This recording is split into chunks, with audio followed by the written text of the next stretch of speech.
जय जगन्नाथ।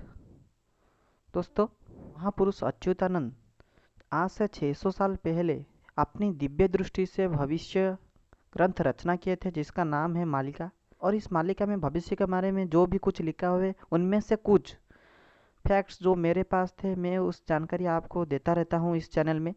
तो इस जानकारी में आपको भी जो कुछ डाउट हुआ था इस टॉपिक के बारे में, तो आपने मुझे कमेंट सेक्शन में कमेंट किए थे। और आज की इस वीडियो में मैं पूरी कोशिश करूंगा आपकी जो सवाल था उसका जवाब देने के लिए इस वीडियो में। तो फिर आइए इसे शुरू करते हैं। सबसे पहले बात करेंगे हम भगवान बलराम की। दोस्तों, जब मैं पिछले वीडियो में बताया था कि कैसे भगवान कल्कि राजा नहीं होंगे कलयुग में, कलयुग में राजा बनेंगे प्रभु बलराम, तो आपने ये जानने की कोशिश किया था कि हम तो जानते हैं भगवान कल्कि जब आएंगे वो अपने शरीर में ही कृष्ण और बलराम दोनों की शक्तियाँ को लेकर आएंगे। तो अगर बलराम भगवान कल्कि के अंदर होंगे तो फिर बलराम कैसे राजा बनेंगे? क्या ये दोनों अलग है या फिर एक ही शरीर में आएंगे? दोस्तों, देखा जाए तो ये दोनों कंसेप्ट ही ठीक है, लेकिन कैसा है मैं आपको इस वीडियो में बताने की कोशिश कर रहा हूँ। इस बात को समझने के लिए हमें थोड़ा त्रेता युग में जाने पड़ेगा। तो आप देख सकते हो भगवान विष्णु की जो 10 अवतार थे उसमें एक अवतार थे भगवान परशुराम, जो त्रेता युग में भी थे। और त्रेता युग में भगवान राम अवतार भी हुए थे। दोनों के अंदर ही भगवान विष्णु थे। दोस्तों, ये सोचना गलत है कि भगवान एक आत्मा की स्वरूप है, वो इंसान की तरह सिर्फ एक है आत्मा, यानी कि एक शरीर में प्रवेश कर सके, ऐसा नहीं है। भगवान अनंत स्वरूप परमात्मा है, उनके लिए कुछ भी नामुमकिन नहीं है। वो एक ही समय पर दो क्या अनंत शरीर भी धारण कर सकते हैं। तो जिस समय त्रेता युग में भगवान परशुराम के अंदर भी थे और भगवान राम भी थे, उसी तरह जो प्रभु बलराम में वो भगवान कल्कि के अंदर तो होंगे, लेकिन उनका भी एक अलग सा शरीर होगा। दोस्तों, ये पॉइंट मैं इसी पॉइंट ऑफ व्यू से भी नहीं कर रहा हूँ, मालिका में भी इसका जिक्र है। मालिका में भी बहुत जगह, ऐसा नहीं कि एक जगह, बहुत जगह पर भी वर्णन किया गया है कि प्रभु बलराम कैसे होंगे, प्रभु बलराम क्या क्या करेंगे, कब राजा बनेंगे, प्रभु बलराम किस देश के साथ युद्ध करेंगे, किसको पराजित करेंगे। अरे बलराम के ऊपर भी एक अलग सा टॉपिक है। तो आप फिर बताओ, अगर बलराम अलग शरीर धारण कर नहीं आएंगे तो फिर ये कार्य संपादन कैसे होगा? कल्कि प्रभु बलराम के साथ ही रहेंगे, ये बात तो सही है, लेकिन उनका भी एक अलग शरीर होगा। ये भी सही है कि मालिका में इसका जिक्र हमको देखने को मिलता है। अब आता हूँ दूसरा पॉइंट। ये जो सवाल वैक्सीन की तरफ से आए थे, आप में से कुछ मुझे सवाल किए थे कि हमें वैक्सीन लेना चाहिए या फिर नहीं चाहिए। जो आपने कुछ कहा था कि इसमें कुछ फेक न्यूज़ भी आ रहा है, तो इसके वैक्सीन के ऊपर भी कुछ न्यूज़ आ रहा है जो शायद हमें लेना नहीं चाहिए, तो आपने कहे थे।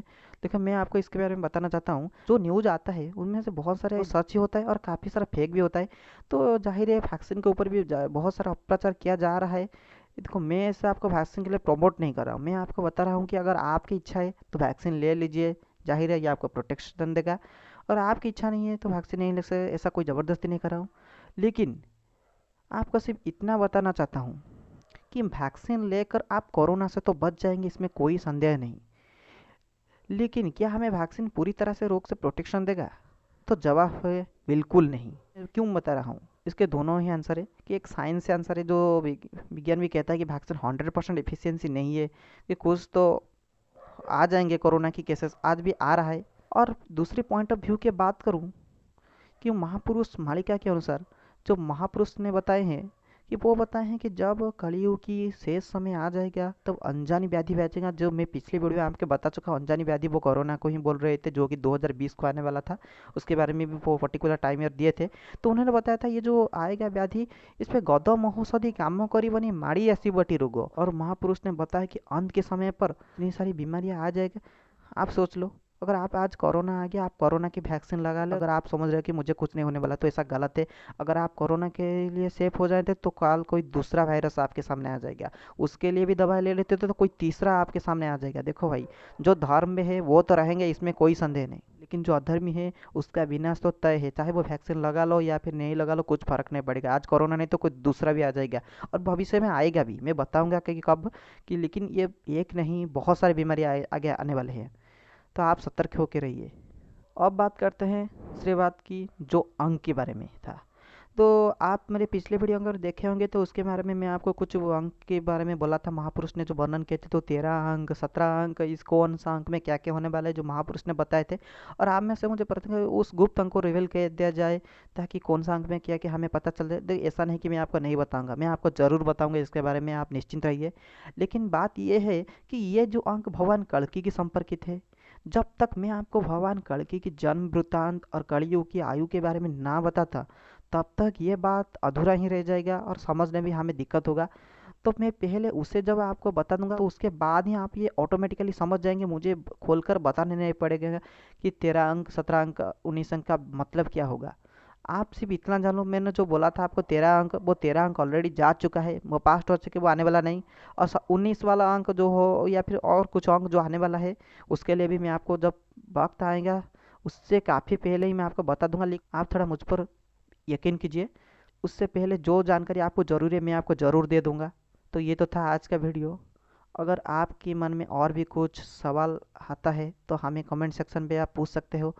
मैं फिर कहीं ना कहीं ट्राई करूंगा इसका उत्तर आपको देने के लिए। तो तब तक के लिए मुझे विदाई दीजिए। जय जगन्नाथ।